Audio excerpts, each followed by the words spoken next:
오늘 하나님께서 우리에게 주시는 말씀은 여호수아 2장 8절에서 14절 말씀입니다. 여호수아 2장 8절에서 14절 말씀 제가 봉독해 드리겠습니다. 두 사람이 눕기 전에 라합이 지붕에 올라가서 그들에게 이르러 말하되 여호와께서 이 땅을 너에게 주신 줄 내가 아노라. 우리가 너희를 심히 두려워하고 이 땅 백성이 다 너희 앞에 간담이 녹나니 이는 너희가 애굽에서 나올 때 여호와께서 너희 앞에 홍해물을 마르게 하신 일과 너희가 요단 저편에 있는 아모리 사람의 두 왕 시온과 옥에게 행한 일 곧 그들을 전멸시킨 일을 우리가 들었음이라. 우리가 듣자 곧 마음이 녹았고 너희의 연고로 사람이 정신을 잃었나니 너희 하나님 여호와는 상천하지의 하나님이시니라.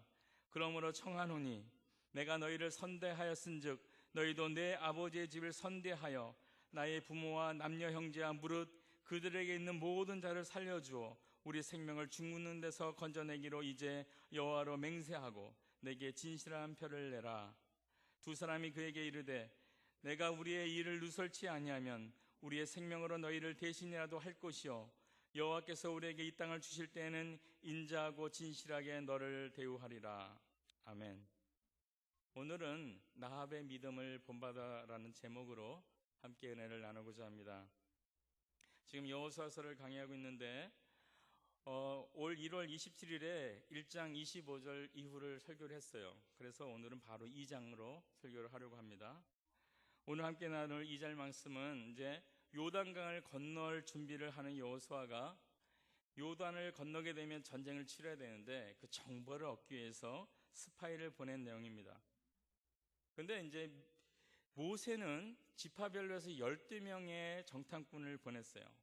근데 오늘 본문을 보면 여호수아는 2명의 정탐꾼관을 보냅니다. 그것도 아주 조심스럽게 파견하고 있어요. 그 이유는 뭐냐면 모세 때 가데스 바네아에서 이 보낸 12명이 10명의 믿음 없는 자들의 보고로 백성들이 낙심하여서 모세와 함께 여호수아가 아주 쓴맛을 경험을 했습니다. 그 이유 때문에 아예 고르고 가장 믿음 있는 사람을 골라서 2명을 보낸 것입니다. 이 2명을 위해서 얼마나 신경을 많이 썼을까요? 굉장히 검토를 많이 하고 정했을 거예요. 그렇다면 이제 2명이 정탐꾼으로서 이 여리고성을 탐지하러 갔을 때 우리는 성경 읽을 때 기대감을 갖게 되는 것 같아요. 그들이 가서 어떤 일을 할까? 근데 우리 기대와는 좀 달랐던 것 같아요. 그들은 여리고성에 들어갑니다. 들어가서 라합이라는 기생의 집에 들어갔어요. 물론 이것은 나름대로 정탐을 위한 좋은 계획이죠. 누구라도 들어갈 수 있는 기생의 집, 그리고 많은 남자들을 만나는 그녀에게 그곳의 정보를 들을 수 있기 때문에 가능한 일이라고 볼 수 있어요. 그러나 이런 계획이 있을지라도 오늘 본문을 보면 반대로 바로 발각이 됐습니다. 그래서 여리고 성의 왕이 잡으러 왔어요. 위기 순간이죠. 그래서 이들은 결국 천한 기생에 의해서 목숨을 보존받게 되고 오늘의 본문에 있는 것처럼 약속을 해줍니다. 이 기생을, 그 가족을, 그리고 가족과 연관된 모든 사람들을 보호해 주기로 약속을 하고 그것을 떠나와요. 그리고 그 성을 줄을 타고 내려와서 숲에서 한 3일 정도 숨어 있다가 다시 여호수아가 있는 곳으로 돌아온 것이 이 정탐꾼들이 한 일 전부예요. 그러고서 보고를 뭐라고 했습니까? 여호수아서 2장 24절을 보면 오늘 읽지 않았지만 또 여호수아에게 이르되 진실로 여호와께서 그 온 땅을 우리 손에 붙이셨으므로 그 땅의 모든 거민이 우리 앞에서 간담이 녹더이다 하고 그 성의 사람들의 그 사기에 대해서 그들의 마음의 상태에 대해서 정확하게 보고를 했다는 것이에요. 이 정탐꾼이 만난 사람은 오직 기생 라합 한 명뿐인데 이들은 거기서 정확한 정보를 알아내는 것이에요. 그래서 이 2장의 주제는 정탐꾼이 아니고 기생 라합입니다. 그래서 우리는 이 기생 라합에 대해서 좀 더 연구를 해야 돼요. 첫 번째로 라합이 어떤 여성인지 한번 생각해 보면 신약을 보면 그녀에 대한 평가가 나와 있습니다. 마태복음 1장 5절을 보면 살몬은 라합에게서 보아스를 낳고 보아스는 룻에게서 오벳을 낳고 오벳은 이새를 낳고 이새는 다윗왕을 낳으니라 해서 라합이 영광스러운 예수님 메시아의 그 족보에 들어가 있어요.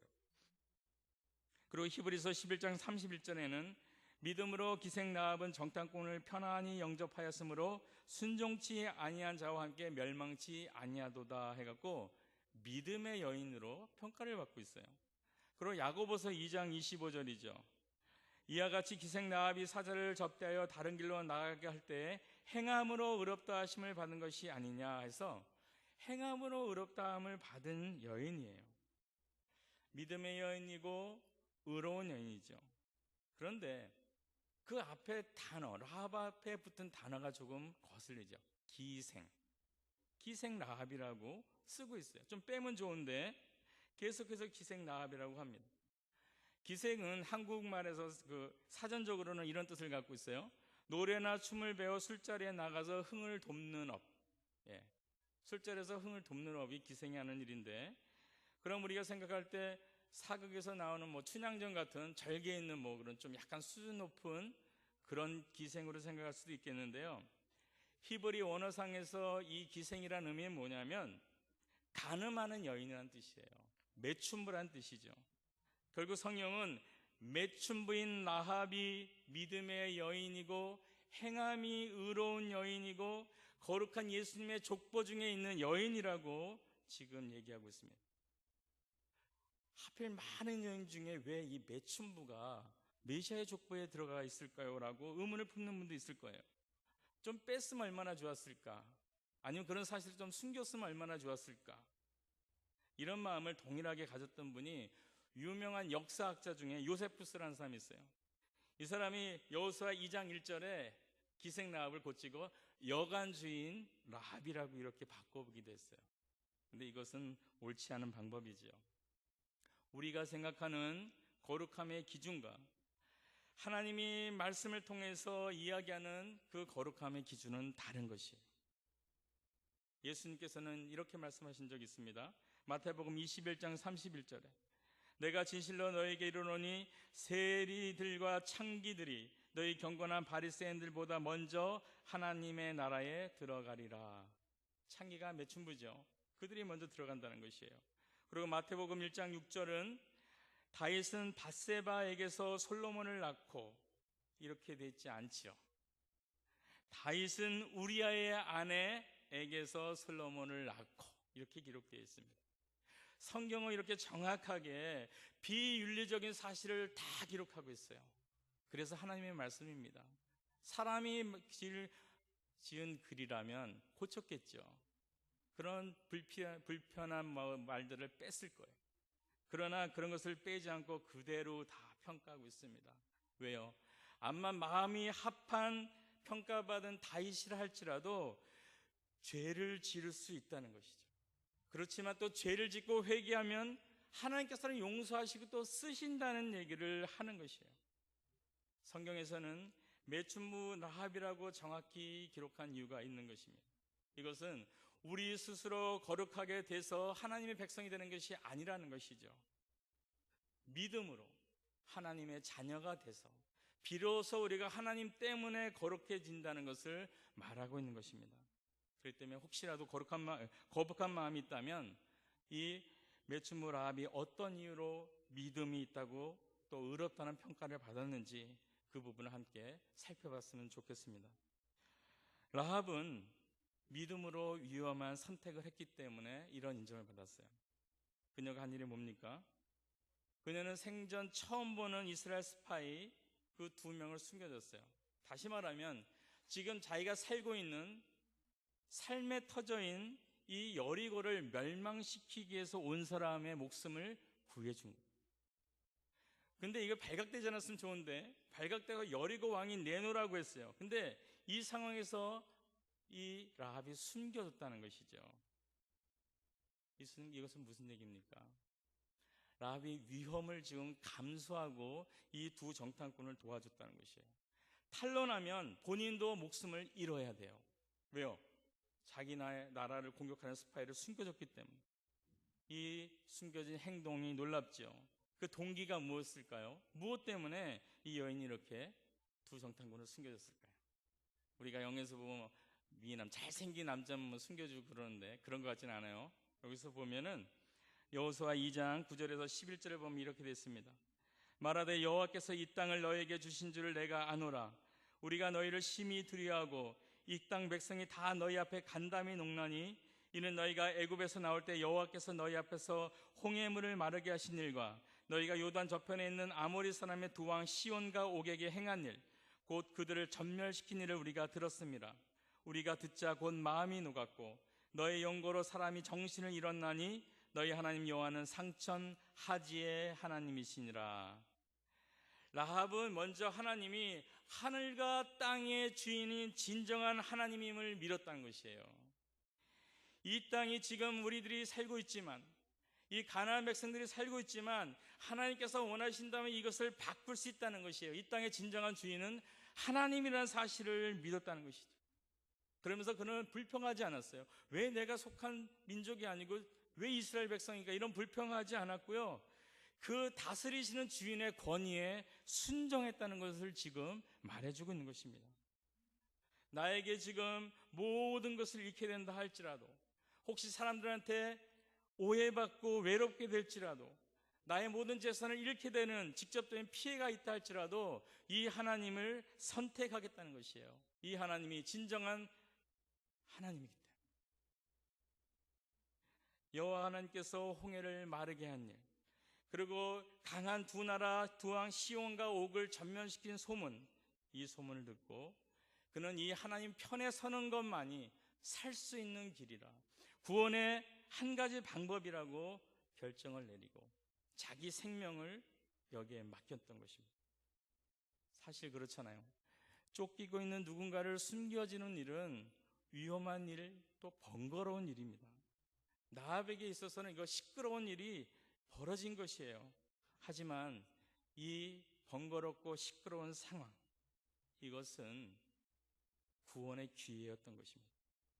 한번 생각해 보세요. 만약 이 두 정탐꾼이 하필이면 라합의 집에 왔잖아요. 만약 오지 않았다면, 그리고 왔는데도 불구하고 여리고 성의 왕이 찾아서 발각돼서 군사들이 오지 않았다면 이 라합은 이 두 사람을 숨겨줄 이유도 없었고 숨겨진 대가로 자기의 목숨 구원을 요구할 수가 없었을 것이에요. 시끄러운 일이고 번거로운 일이고 위험한 일이었지만 라합에게 있어서는 오히려 이것이 기회였던 것이죠. 선택의 기회. 이처럼 우리들이 살다 보면 원치 않는 일이 벌어질 수 있습니다. 귀찮은 일, 시끄러운 일이 벌어질 수 있어요. 고난이라고 생각되는 일이 벌어질 수 있다는 것입니다. 그런데 우리가 시각을 조금 뒤집어서 본다면 이것은 오히려 하나님이 주신 기회라는 것이에요. 이럴 때 우리에게 필요한 것이 믿음의 선택이죠. 믿음의 선택은 번거로울 수 있습니다. 때로는 억울할 수도 있어요. 그리고 때로는 위험해 보일 수도 있습니다. 그러나 이 세상을 다스리시는 절대자 하나님을 믿는 믿음으로 하나님이 원하시는 방법과 태도로 그 일을 행할 때 합력해서 선을 이루시는 그 하나님을 경험할 수 있다는 것입니다. 자기의 뜻과 아니보다 믿음의 선택이 중요하다는 것이죠. 라합은 이렇게 하나님의 계획과 그분의 말씀 앞에 순종하고 믿고 따르는 반응을 보였다고 했어요. 그런데 동일한 이런 하나님의 소문을 듣고도 이것을 인정하지 않는 사람이 있었어요. 반대의 결론을 내린 사람이 있습니다. 여리고 왕이죠. 이는 라합과 동일하게 이 소문을 아마 먼저 들었을 거예요. 왕이기 때문에. 그런데 그는 승복하기보다는 가나안의 신의 도움으로 이것을 이겨보려고 했어요. 왜 그랬을까요? 예수님이 부자 청년에게 너 모든 것을 가난한 사람에게 나눠주고 나를 따르고 했을 때 그 부자 청년이 고민하면서 돌아간 모습이 누가복음에 나옵니다. 그때 예수님이 부자가 하늘나라에 가기가 얼마나 어려운지 낙타가 바늘길을 들어온 것보다 어렵다고 말씀을 했어요. 이 여리고 왕도 마찬가지 문제였습니다. 그는 가진 것이 많았기 때문이에요. 나라의 최고의 지위와 권력, 그리고 풍부한 물질, 이 모든 것을 포기하기가 어렵다는 것이에요. 이것을 지키기를 어렵다는 것입니다. 이 최고의 위치와 권력을 가졌으나 이 권력과 위치가 이를 어리석게 만들었다는 것이죠. 하나님을 받아들이지 못하게 만들었어요. 절대자인 그 하나님을 받아들이지 못하고 오히려 두 명의 스파이를 찾아내어서 그들을 고문하거나 아니면 죽이려는 그런 행동을 했던 것입니다. 그런데 이런 생각이 들죠. 아니, 그건 당연한 거 아닙니까? 지금 자기 나라를 쳐들어오려고 정탐한 그 스파이를 잡으려 하는 건 당연한 일이 아닙니까? 정상인 것이죠. 그렇지요. 정상입니다. 당연한 일이에요. 오히려 이 라합이 좀 이상한 여인이에요. 정탐꾼을 도와주기 있기 때문이죠.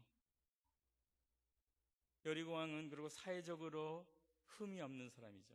부귀영화를 갖고 있는 사람입니다. 그리고 대부분의 사람들은 이 여리고 왕처럼 그 위치에 가고자 그 권력을 한번 잡아가고자 아주 부러워하면서 노력하고 있었을지도 몰라요. 사회적으로 누가 더 안정되어 있습니까? 누가 더 믿을 만한 사람이에요? 라합입니까? 여리고 성의 왕입니까? 그거는 누구한테 물어봐도 여리고 성의 왕일 것이에요. 도덕적인 기준은 어때요? 라합이 더 도덕적으로 잘 됐을까요? 아니면 이 여리고 왕이 도덕을 더 잘 지켰을까요? 당연히 왕이겠죠. 그런데 우리의 이런 생각으로 판단하면 여리고 왕은 정상적인데, 그리고 라합은 비정상적이고 비도덕적인데도 불구하고 하나님께 구원을 얻은 여인은 이 라합이라는 것이에요. 여리고 왕은 그와 동일한 사람들과 함께 다 멸망의 길을 맞게 됩니다. 이유가 뭘까요? 우리가 생각하는 도덕적 기준, 그리고 어떤 삶의 위치, 지위, 권력, 이것들이 하나님 앞에서의 판단의 기준이 아니라는 것이죠. 하나님은 딱 하나를 원하시는 것입니다. 그것이 무엇이냐고요? 믿음. 하나님을 진정으로 이 땅의 주인으로 인정하느냐, 이 생을 통치하는 그 왕으로 인정을 하느냐, 아니면 내가 여전히 왕이어서 내 인생을 포기할 수 없기 때문에 내가 원하는 방식대로 살아갈 거냐, 그 문제입니다. 하나님의 필요 없이, 하나님의 도움이 필요 없이 오직 내가 원하는 목적대로 살아갈 것이냐, 그 교만함을 끝까지 지킬 것이냐, 아니면 절대자인 그 하나님을 인정하고 그분을 내 인생의 주인으로 고백하고 그분에게 복종할 것이냐, 이 문제입니다. 이것이 죄악이냐 아니냐로 나눠지는 것이에요. 여리고 왕은 정상적인 행동을 하고 스파이를 잡으려 했다고 했습니다. 이러한 정상적인 행동은 오히려 하나님과 지금 대적하는, 멸망을 추구하는 그런 지름길로 가고 있다는 것이죠.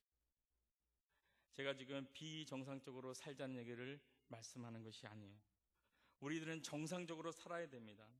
그리고 나름대로 개인적으로 목표를 있고 여리고 왕을 추구할 수도 있어요. 그런 위치를 원할 수도 있습니다. 하지만 근본적으로 잊지 말아야 할 것은 뭐냐고요? 하나님이 이 세상을 통치하시는 분이라는 것. 둘 중에 하나를 내놓으려야 한다면 나의 권력을 내려놓을 수 있어야 되는 것이고요, 나의 이득을 내려놓을 수 있어야 되는 것이고요, 때로는 나의 감정의 기쁨을 내려놓고 아픔으로 채울 수도 있어야 되는 것이죠. 하나님을 위해서라면 이것이 우리가 살아가는 그 믿음의 삶인 것입니다. 윤리적이고 정상적인 생각, 이것이 과연 내가 지금 행하고 있는 모든 것들이 하나님에 속해 있는 것인지, 아니면 하나님을 대적하면서 살고 있는지 생각해 봐야 된다는 것입니다. 미래에 좀 더 풍요로운 삶을 살기 위해서, 남보다 좀 더 앞서고 갖기 위해서, 아니면 이미 가진 것을 움켜쥐기 위해서 살아가는 그 정상적인 삶이 또 바쁘다는 명분으로 하나님의 말씀을 무시하고 대적하고 우리의 방식대로 살아가는 것은 아닌가 생각해 보자는 것입니다. 바라기는 내가 살아온 방식, 나의 이기적인 생각과는 다르지만 세상을 다스리시는 그 하나님을 인정하고 하나님께 주신 이 말씀에 순종하면서 살아갈 수 있는 우리 모두가 되기를 바라겠습니다. 끝으로 라합은 혼자가 아니라 가족과 친척, 그리고 그에 속한 모든 자들을 함께 구원으로 이끌었습니다. 여기서 우리가 생각해야 될 부분이죠. 혼자만의 목숨이 아니었어요. 그는 가족까지도 요청을 했습니다. 12절이요 13절이죠 12절 13절. 그러므로 청하노니 내가 너희를 선대하였은즉 너희도 내 아버지의 집을 선대하여 나의 부모와 남녀 형제와 무릇 그들에게 있는 모든 자를 살려주 우리 생명을 죽인 데서 건져내기로 이제 여호와로 맹세하고 내게 진실한 표를 내라. 이렇게 되어 있습니다. 하나님이 이 땅을 너희한테 내어줄 때, 계획대로 될 때 우리 가족의 목숨까지 나뿐 아니라 보장해 달라는 것이죠. 그리고 결과론적으로 6장 23절을 보면 그의 형제와 부모와 친족과 모든 사람들이 심판에서 구원받은 것이 나타났습니다. 그런데 이렇게 주위의 친족들을 모으는 일이 쉬웠을까요? 그들이 멸망받지 않기 위해서 그들에게 권면하고 와라 와라. 라합의 집은 약속받은 집이에요. 왜냐하면 그 집에 붉은 줄을 걸어놨기 때문입니다. 이 붉은 줄은 우리들이 아마 많이 들어서 알 거예요. 유월절 어린 양의 피를 칠한 그 집을 하나님께서 심판하실 때 애굽에서 건너뛴 것처럼 애굽의 다른 장자들은 다 죽이고 이스라엘 백성들의 장자를 건너뛴 이유는 그 예수님의 피를 상징하는 어린 양의 피를 집에 발랐기 때문이죠. 이 라합 집에 달려있는 붉은 줄도 같은 의미를 가지고 있어요. 예수 그리스도의 안에서 보호받을 수 있는 장소, 라합의 집이었습니다. 그 집으로 오라고 설득을 했을 때 그들은 어쩌면 강경한 반대를 했을지도 몰라요. 어떤 방법을 동원했는지 모르지만 라합은 그들을 설득했다는 것이죠. 롯의 예를 보면 어떻습니까? 하나님께서 소돔과 고모라를 멸망시키겠다고 했어요. 이 사실을 알리고 롯에게 가족들을 불러 모으라고 했습니다. 그래서 피하라고 했으나 롯이 마을에 나가서 사이들한테 얘기했어요. 하나님이 심판하시니까 빨리 와라. 우리는 여기를 탈출해야 된다 했을 때 그 사이들이 한 얘기는 농담으로 여겼다 그랬어요. 롯의 말을 농담으로 여기고 롯의 말을 듣지 않았어요. 그리고 롯의 아내는 같이 탈출을 했지만 결국 의심을 해서 소금 기둥으로 바뀐 일도 벌어졌죠. 한 사람을 생명의 자리로 데리고 온다는 것은 쉽지 않은 일입니다. 분명히 어려운 일이에요. 하지만 라합은 어떤 방법을 동원했는지 정확히 나와 있지는 않지만 아마도 마음에 들끓는 그 열정 때문에 사랑하는 마음 때문에 억지로라도 끌고 왔지 않은가 그런 싶은 생각이 들어요. 권유하고 타협하고 온 힘을 다해서 성실한 마음으로 정말 심판이 있으니까 이리 와라고 아마 얘기를 했을 것 같습니다. 그래서 그 가족들을 끌어모았어요. 그리고 그 가족들이 라합 덕분에 모두 살게 된 것이죠. 라합은 그녀 가족들의 복의 근원이 된 것입니다. 사도행전 16장 31절에 보면 주 예수를 믿으라 그리하면 너와 내 집이 구원을 얻으리라 말씀이 정확히 이해될 수 있는 말씀이죠. 말씀을 정리합니다. 우리는 라합 같은 자들이었어요. 물론 우리들이 매춘부란 얘기가 아니에요. 우리가 죄로 죽을 수밖에 없는 그런 사람이었다는 얘기를 하는 것이에요. 그러나 이제 예수 그리스도를 믿음으로 소망 있는 사람이 됐습니다. 바라기는 이 라합의 믿음을 본받아서 행하면서 살길 바라요. 우리들이 모든 일을 선택할 때 우리의 아니야 우리의 기쁨이 아니라 하나님을 위한 기쁨이 있기를 원합니다. 그리고 라합이 하나님께서 여리고성을 멸망시킬 때 이스라엘에게 줄 것을 확실히 믿고 모든 가족들을 불러 모았습니다. 우리도 이런 것을 본받기를 원해요. 이런 믿음의 선택이 매일의 삶 가운데 번거로울 수 있습니다. 또 시간과 물질을 들여야 되는 일일 수도 있어요.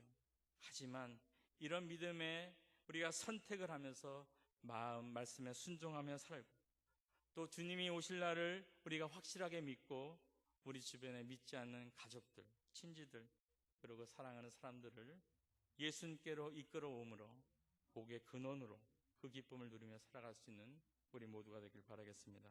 우리 함께 기도합니다. 하나님 감사합니다. 라합의 믿음을 본받기를 원합니다. 그가 매일의 삶 가운데서 믿음의 선택을 함으로 하나님 말씀에 순종하며 살았던 것처럼, 이 생을 통치하신 분이 하나님임을 인정하고 그분 말씀에 무릎을 꿇었던 것처럼 우리도 매일 삶에서 주님의 말씀 앞에 무릎을 꿇기를 원합니다. 그리고 하나님, 우리만 구원을 얻은 것을 가지고 감사하고 기뻐하는 것이 아니라 내 주변에 아직 믿지 않는 가족들, 내 주변에 친지들, 그리고 친구들, 그리고 사랑하는 사람들이 있다면 그들을 그냥 둔다면 멸망으로 죽을 수밖에 없다는 사실을 우리가 먼저 확실하고 안타까운 마음과 사랑의 마음으로, 라합이 간절한 마음으로 그들의 친지들을 끌어모은 것처럼 우리들도 우리 주변에 믿지 않는 자들을 예수님께로 이끌어오므로 복의 근원의 삶을 누리며 살아갈 수 있도록 우리를 이끌어가 주시옵소서. 우리 주 예수님의 이름으로 기도드립니다.